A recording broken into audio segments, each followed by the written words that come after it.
Haleluya, terpujilah nama Tuhan Yesus Kristus.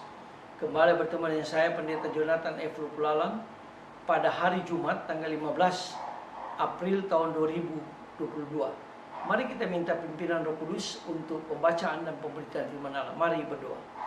Tuhan Yesus, hari ini kami sangat berbahagia karena kami dapat memperingati kembali akan kematian Tuhan Yesus di dalam Jumat Agung ini.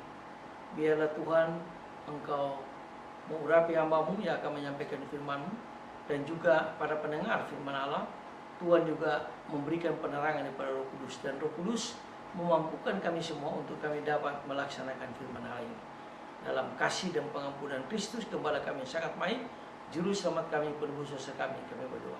Haleluya, amin. Mari kita baca firman Tuhan yang diambil dari Roma pasal yang ketiga, ayat 23 sampai dengan ayat yang ke-25. Firman Tuhan berkata begini: karena semua orang telah berbuat dosa dan telah kehilangan kemuliaan Allah, dan oleh kasih karunia telah dibenarkan dengan cuma-cuma karena penebusan dalam Kristus Yesus. Kristus Yesus telah ditentukan Allah menjadi jalan pendamaian karena iman dalam darahnya. Hal ini dibuatnya untuk menunjukkan keadilannya karena ia telah membiarkan dosa-dosa yang telah terjadi dahulu pada masa kesabarannya. Demikianlah firman Allah yang berbahagia kita membaca, mendengar, dan melakukan firman Allah. Tema kita hari ini adalah Kristus mati untuk manusia berdosa.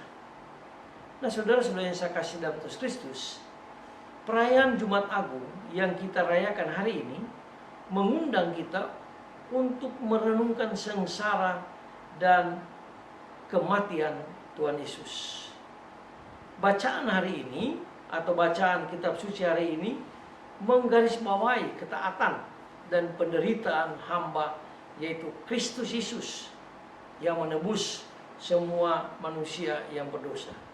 Ia menderita seperti manusia dan taat sampai mati. Hal itu sudah dinubuatkan oleh Nabi Yesaya, sebagaimana dikatakan dalam Yesaya pasal yang ke-52 ayat 13 dan Yesaya pasal 53 ayat yang ke-12, yang menjelaskan tentang penderitaan Kristus itu memperlihatkan ketaatan pada rencana dan kehendak Allah untuk menyelamatkan ciptaan Allah, yaitu manusia yang Allah ciptakan itu. Hal ini ditegaskan oleh Rasul Paulus juga dalam bacaan Ibrani pasal yang ke-5 ayat 8. Penderitaan Kristus yang dikisahkan dalam Injil hari ini sekaligus menunjukkan bahwa ia ditinggikan, disanjung, bahkan dimuliakan. Itu pun sudah dijelaskan di dalam Yesaya pasal 52 ayat yang ke-13. Nah, saudara-saudara yang saya kasih dalam Tuhan Kristus, perayaan hari ini menegaskan 4 hal penting. Pertama, penderitaan Kristus merupakan contoh ketaatan dan totalitas dalam karya keselamatannya. Yang kedua, kemuliaan hidup kerap diperoleh melalui jalan penderitaan, seperti biji gandum yang mati menghasilkan banyak buah. Yang ketiga, dosa selalu mengakibatkan penderitaan, sekalipun tidak semua penderitaan disebabkan oleh dosa. Karena itu, kita berhentilah berbuat dosa, supaya kita selalu mengingat bagaimana Kristus telah mati dan dia bangkit untuk menebus dosa umat manusia. Yang keempat, penderitaan Kristus mengundang kita untuk mempersembahkan dan mengorbankan hidup dan diri kita bagi karya keselamatan sesama manusia dan dunia. Nah, saudara-saudara yang saya kasih dalam Tuhan Kristus, kita bersyukur karena Kristus dia sudah lahir, mati, bangkit, dan pulang ke surga hanya untuk menyelamatkan umat manusia yang berdosa.